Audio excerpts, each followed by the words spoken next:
Hi, my name is David Netz, and welcome back to my channel. Today we have a very special guest, my own mother, Onide Rizzitano. Hello, David. How are you? Good. So I wanted to interview her today because she actually has a very interesting story.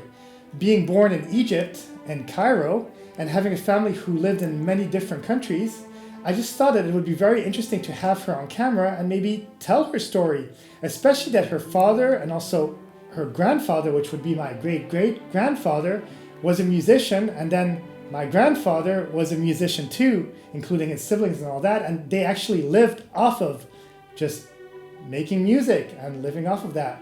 So once again, please introduce yourself. So my name is Onide Rizzitano, and I'm David's mom. And I was born in Egypt, but my ancestors were all from Messina in Sicily, Italy. And what happened next is that my father was born in 1905, and actually at that moment Egypt was in a special, very prosperous moment because the Suez Canal was being dug. And everybody was going there. There were people coming from the United Kingdom, from France, Malta, Greece, and a lot of Italians emigrated to Egypt, and as well as my grandfather and my grandfather, who actually. They worked as musicians there. They started their career there.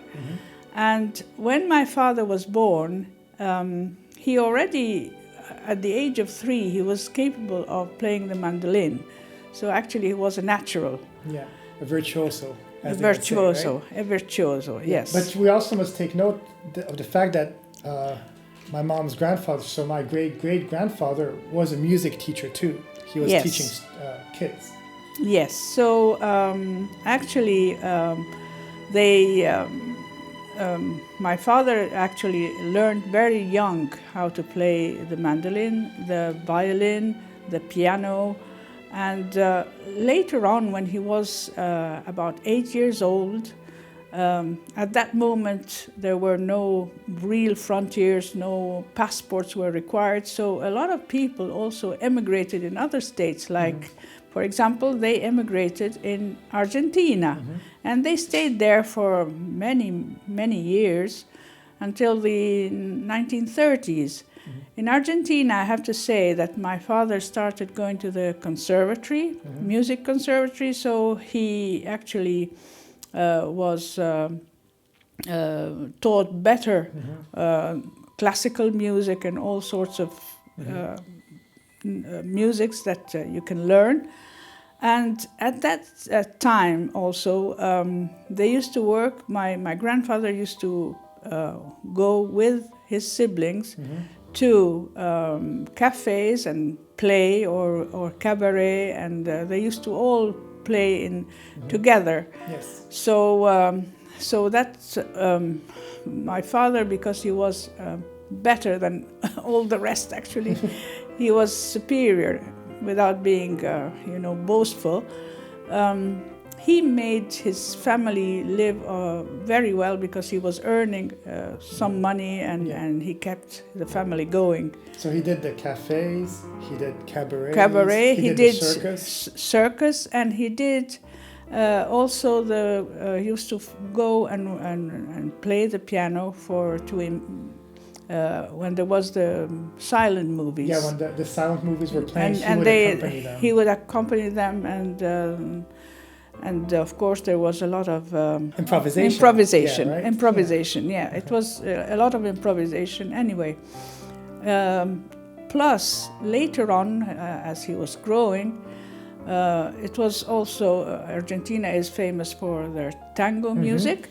So he was working also with an orchestra that played tango music, and he was offered actually a tour in Europe and Paris especially but he did not dare to leave his family on their own, because he was looking after them financially.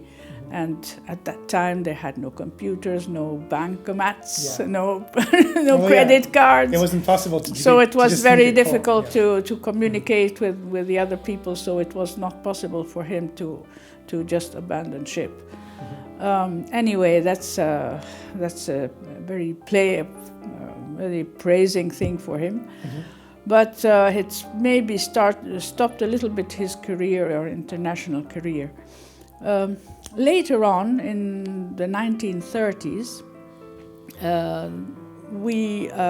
they immigrated back to Egypt, to Alexandria, because they followed their family, and for some reason, also the world had changed, and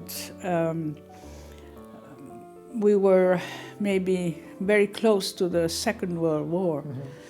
So, well, in that period also he worked for cabaret and a lot for cabaret music, and there were the big bands and things like this. Yeah. But then right, we need to take note that once the Second World War started, then they put all the Italians in internment camps, and maybe you can explain better why. Yes, actually, because Egypt was a British protectorate, and Italy at the time of the war was with the Nazis. So actually, there was they had an alliance with the Germans. So unfortunately, all the male adult males, Italian adult males, were all put in concentration camps, in tents in the middle of the desert, near the Suez Canal, actually. But because he was a musician, he was Yes. actually able to live a little bit better, because they would hire him to play music at different parties that they would have. And stuff like that, it for was the officers and stuff. yeah, like he that. was entertaining the troops. And I can tell you one funny story about this, is that one of the musicians in the troupe, he had broken his bow of the violin, and he waited until he had the opportunity to cut the horsetail hair. And from one of the officers' horses, and he fixed his bow, and then of course he could play again.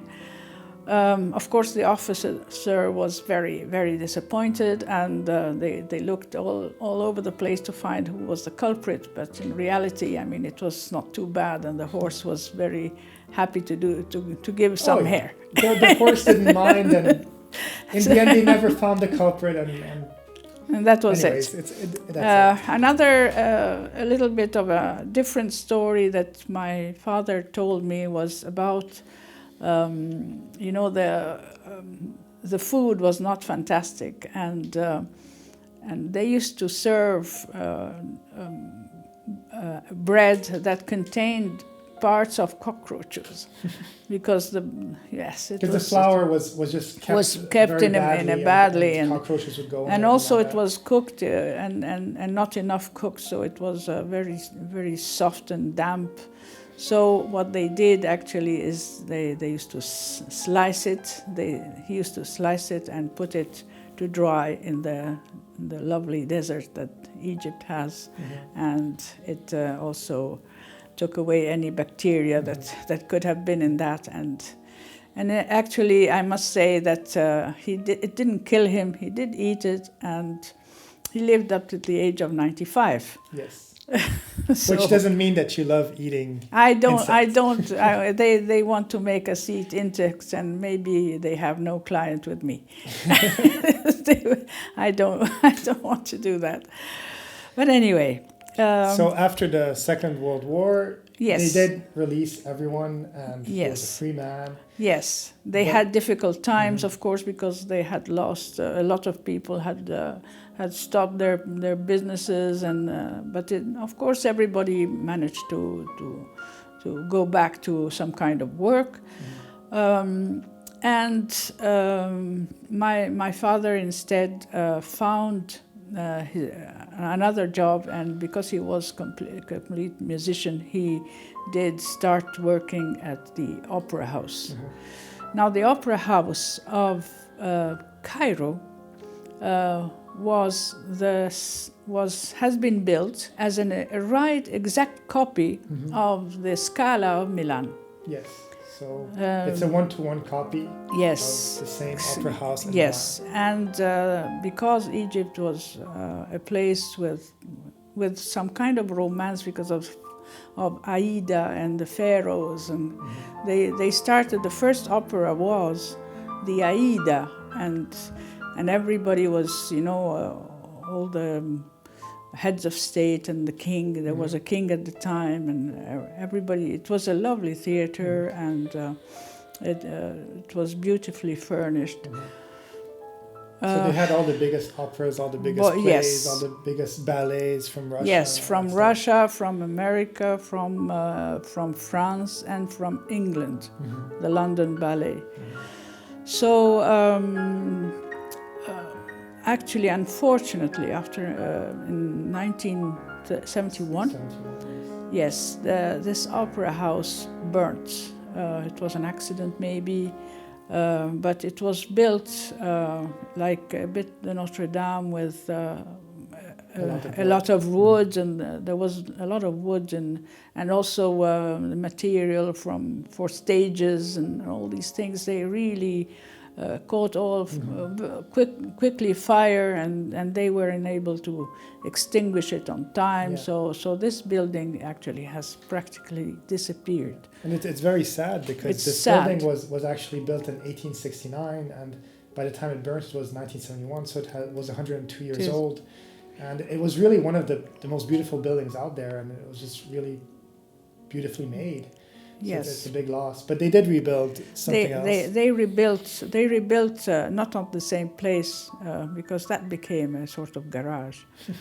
Parking. But they rebuilt lots of several theaters, and on the zone of the pyramids. Yes. In fact. Yeah. Which is another thing that's sad too, is that now the population and the houses have gone so close to the pyramids, whereas in the old days. Yes, for example, when I was living there, I could take my bus and buses and taxis and everything, and the population was very low. While now, for example, I dare you to take a bus. And unfortunately, of course, it's a bit sad, is that all the buildings are too close to the pyramids, and it's aesthetically not very attractive. And apart from that, I don't want to make publicities, but you see symbols of restaurants that sell hamburgers, international companies and things like this that you can see when you go to see the Sphinx, which makes it sort of queer. You're not getting the real Egyptian experience. Very strange thing. But anyway.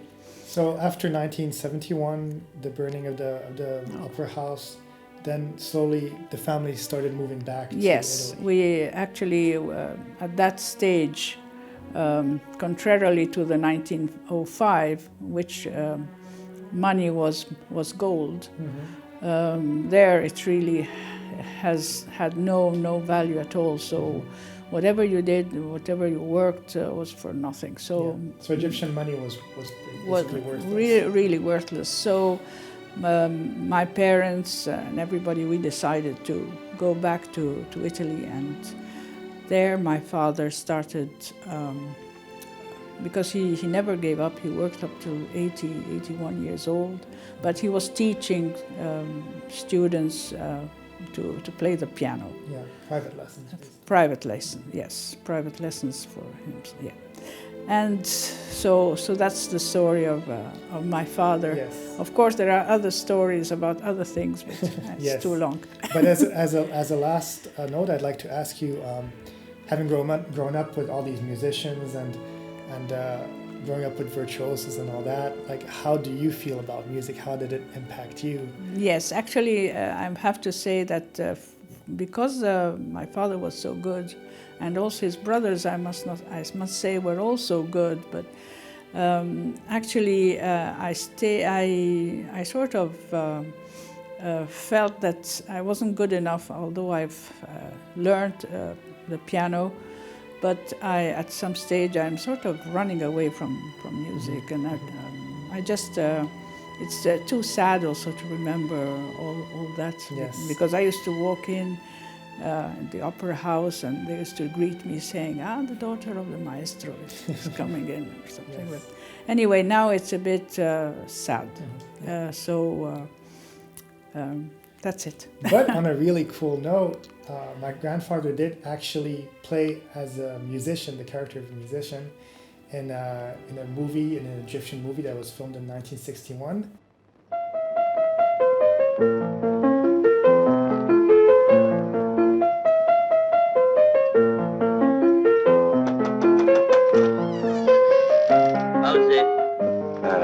أنا عايز آخد ميعاد من حضرتك علشان أسمعك اللحن الجديد. بكرة اقفل الباب.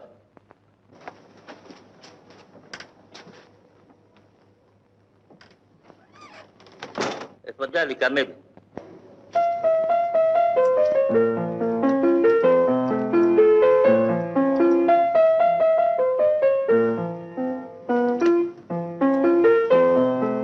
بس خلاص.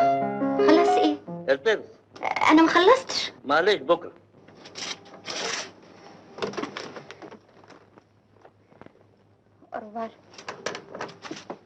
الموسيقى بس خسارة تضيعي نفسك.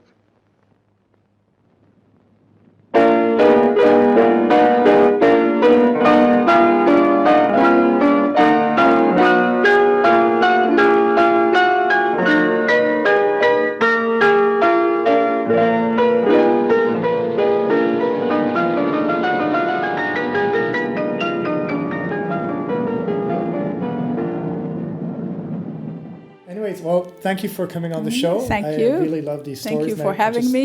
Yeah, and I just thought that it would be a really cool thing to share with everybody here. So if you like this interview, please subscribe, hit the like button, leave a comment. If you have questions for my mom, you can always leave one, and I'll be sure to let her answer them. Okay, and if you want to do perfect. another video about this, and you're interested about the whole subject of Egypt and Yes, music and all that it's stuff, very complex. yeah, there's a lot of stories. It's really such a different kind of world. But I hope you enjoyed the interview, and I'll see you in the next video. Bye. Bye.